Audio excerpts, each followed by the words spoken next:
अल्लाह वबरकातुहू। उम्मीद है आप सब दोस्त खैरियत से होंगे। तो जैसा कि रात हमारे 2 टॉपिक कंप्लीट हुए थे, छोटी छोटी 2 5-5 मिनट की, 6-6 7-7 मिनट की 2 वीडियो थी। उनमें हमने अपना आगे का प्लान भी डिस्कस किया था। जो हमारा स्टडी रह गई थी पाकिस्तान पिनल कोड की, उसको भी हमने कल कवर किया था। तो आज से हमने इंशाल्लाह ताला शुरू करना है CRPC 1898 code of criminal procedure 1898। Basically ये इंग्लिश कानून है, इंग्लिश लॉ है। अभी तक मैंने आपको पहले भी शायद बताया था कि हम लोग Pakistan penal code, CRPC, QSO, ETC, इसके अलावा भी तो कुछ QSO तो हमने लॉ ऑफ एविडेंस के बाद चलें अपना कानून बना लिया, उसका कॉन्स्टिट्यूशन भी अपना बना लिया। लेकिन बहुत ज़्यादा लॉज ऐसे हैं जो हम इंग्लिश लॉज अडाप्ट कर रहे हैं। जैसे कि बाद में CPC आ जाएगा, लिमिटेशन एक्ट आ जाएगा, कॉन्ट्रैक्ट एक्ट आ जाएगा, लॉ ऑफ टार्ट आ जाएगा, जिसकी पाकिस्तान में कोई इम्प्लीमेंटेशन नहीं है। इसके अलावा और भी बहुत से हैं लॉज हैं जिनको इंशाअल्लाह हम आगे चल के वक्तन फ़क्तन डिस्कस करेंगे। तो मैंने सोचा है कि सेक्शन जो है 4 CRPC का, वो डेफिनेशन क्लास है। अगर आज हम डेफिनेशन क्लास क्लियर कर लेते हैं तो आई होप सो दैट कि हमारा एक पूरा जो CRPC का ऑब्जेक्टिव भी एक क्वेश्चन आता होता है पेपर में, उसमें वो सम टाइम डेफिनेशन क्लास पूछ लेता है, साथ उसको एक्सप्लेनेशन कर देता है, उसके एसेंशियल बयान कर दें, कोई एग्जांपल दे दें इस लिहाज से। और उसके अलावा भी अगर उस डेफिनेशन रिलेटेड कोई सवाल आ जाता है, कोई टॉपिक आ जाता है, तो कम से कम हमें वो डेफिनेशन तो आनी चाहिए। हम उस डेफिनेशन को एलोबरेट तो कर सकें, उसको बयान तो कर सकें, ताकि हम अपने पेपर को अच्छी तरीके से अटैम्प्ट कर सकें। सबसे बड़ी बात होती है कि डेफिनेशन को समझना। एक होती है टू द पॉइंट, जो लिखा हुआ है सेम वैसा। एक होती है कंसेप्चुअल डेफिनेशन। इन केस अगर आपको टू द पॉइंट डेफिनेशन नहीं आ रही तो आप कंसेप्चुअल डेफिनेशन लिख सकते हैं, लेकिन आपने उसकी हेडिंग ये देनी होगी, it is a conceptual definition under section 4 of Pakistan penal, under section 4 of code of criminal procedure act 1898। आगे इसके ABCD यानी कि जो भी हैं डेफिनेशन क्लास, उसको आगे उन्होंने एलिब्रेट किया हुआ है। सबसे पहले जो डेफिनेशन बनती है वो आई थिंक है advocate general. Advocate general includes also a general R government advocate general. Advocate general include शामिल है आल्सो गवर्नमेंट एडवोकेट, यानी कि उसे गवर्नमेंट एडवोकेट भी कहा जा सकता है। Or where there is no advocate general or government advocate, such officer as the provincial government may from time to time appoint in this behalf।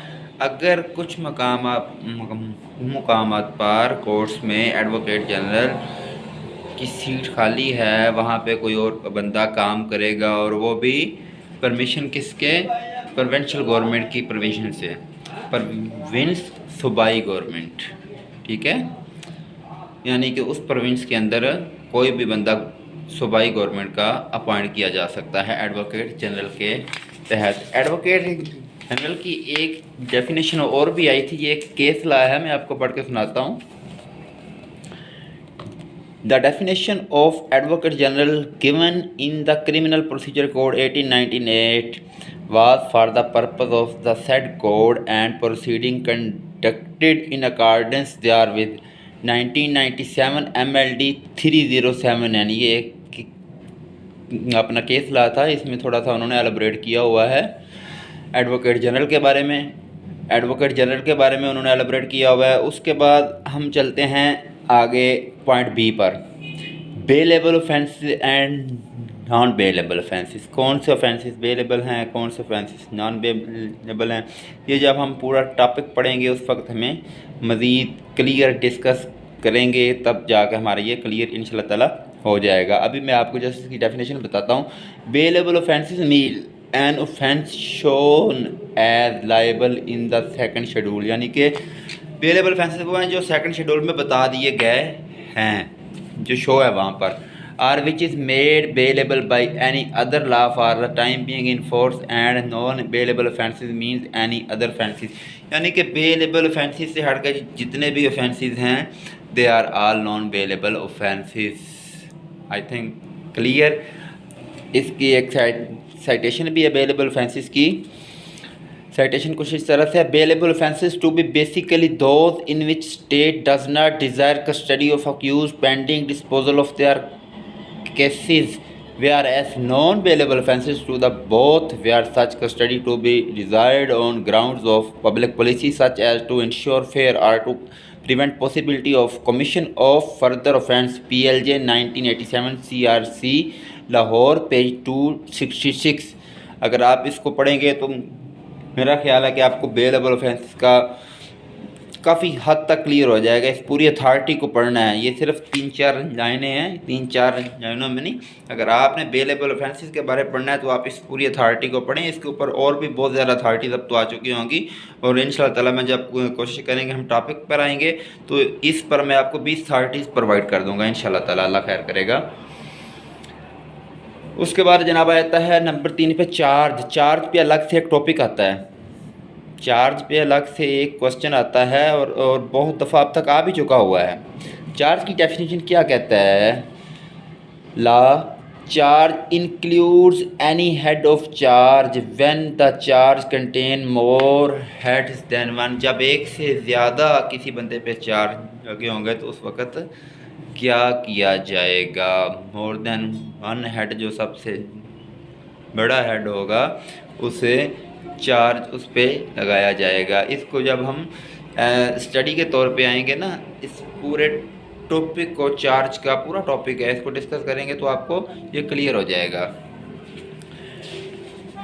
आगे है पॉइंट डी जो ओमिट हो चुका है, पॉइंट ई ओमिट हो चुका है। देन है cognisable offences and cognisable cases. Cognisable offences क्या होते हैं एंड कोग्निजेबल केसेस क्या होते हैं? Cognizable offence means an offence for, and cognizable case means a case in which a police officer may, in accordance with the second schedule or under any law for the time being, enforce arrest without warrant। Cognisable case जो होता है उसमें police बगैर warrant के किसी को गिरफ्तार नहीं कर सकती, वारंट होना ज़रूरी है। और जो कोग्निजेबल ऑफेंस है, कोग्निजेबल ऑफेंस का वही होता है जिसमें पुलिस आपको बिला वारंट के गिरफ़्तार कर सकती है, शक व शुबा की बुनियाद पे, किसी और बुनियाद पे, यानी जो भी मामला तो जो भी कंडीशन हो, इस पे भी पूरा टॉपिक आता है, क्वेश्चन आता है। देन है एच कंप्लेंट। कंप्लेंट आमतौर पर हम शिकायत को कहते हैं। किस किस्म की शिकायत? अदालत में शिकायत या किसी और मामले की शिकायत या किसी ऑफिस में शिकायत, किस किस्म की शिकायत? कंप्लेंट जो CRPC कहती है वो कहती है कि complaint means the allegation made orally or relating to a magistrate with a view to his taking action under this code that some person, whether known or unknown, has committed an offence, but it does not include the report of a police officer। यानी कि magistrate को application orally भी दी जा सकती है और ज़ुबानी कलामी भी दी जा सकती है कि कोई ऑफेंस जो हुआ है, और उसमें आगे इसमें चल के ना कंप्लेंट में आगे चल के हम इंशाल्लाह ताला इसको भी डिस्कस करेंगे। कंप्लेंट की जो डेफिनेशन दी गई है वो एक केस लॉ अथॉरिटी भी दी गई है। Definition of complaint in criminal procedure code 1898 is expressly restricted to the code and to no other law, even it be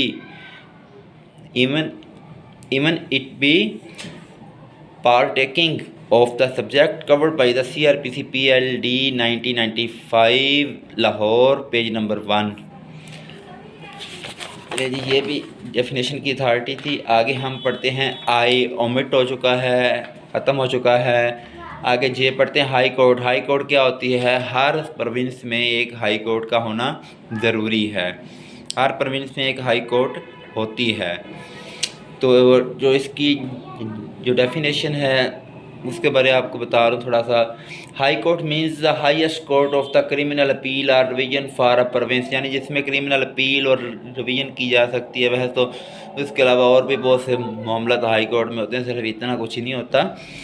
बहरहाल ये एक प्रोविंस में सिर्फ एक होती है, इस्लामाबाद में भी एक है। टोटल 5 हाई कोर्ट्स हैं पाकिस्तान में। अदालत जम्मू कश्मीर की मिला के 6 हो जाएंगी, लेकिन ओवरऑल पाकिस्तान में 5 हैं हाई कोर्ट्स। नंबर 6 पे आ जाते हैं जनाब, इंक्वायरी। के 1 पे है, इसकी डेफिनेशन है। In definition of the word inquiry in section 4(1) के is not exhaustive as various kind inquiries are investigated by CRPC NLR 2005, या तो शायद अथॉरिटी है। इन्वेस्टिगेशन पे आते हैं जी, L पॉइंट पे।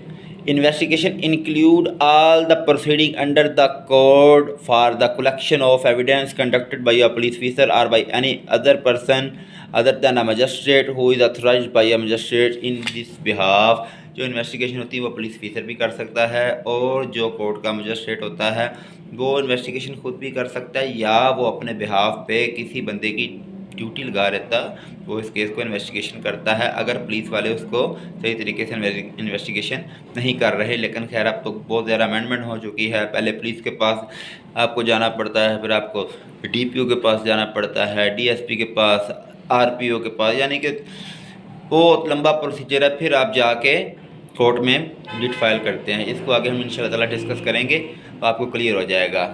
नंबर अगला आ गया जनाब M, जुडिशल प्रोसीडिंग।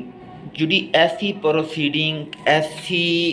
प्रोसीडिंग जो अदालत के अंदर होगी वो होगी जुडिशल प्रोसीडिंग।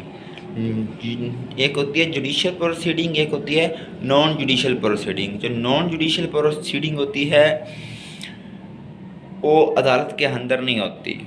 हाँ, अदालत किसी को पाबंद ज़रूर कर देती, लेकिन that is not called judicial proceeding. जैसे आर्बिट्रेटर होता है, arbitrator is not a judicial procedure, यानी कि वो जुडिशियल प्रोसीडिंग की कार्रवाई नहीं कर सकता। He has no power of magistrate.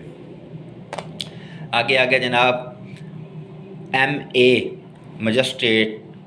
Magistrate means the judicial magistrate and includes a special judicial magistrate appointed under Section 12 and 14।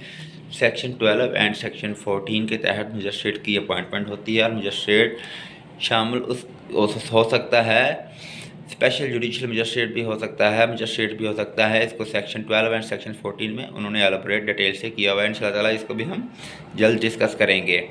Number 10 offence पे आ जाता है। ऑफेंस सिंपल ज़माने में देखा जाए तो ऑफेंस का मतलब है जुर्म करना, लेकिन अगर हम इसको डिटेल से थोड़ा सा इसकी डेफिनेशन पे जाएंगे तो हमें थोड़ा सा क्लियर इंशाल्लाह ताला हो जाएगा। Offense means any act or omission made punishable by any law for the time being in force. It also includes any act in respect of which a complaint may be made under Section 20 of the Cattle Trespass Act 1871।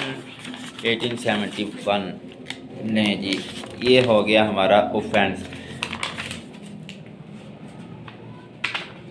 Number अगला है जी officer in charge of a police station.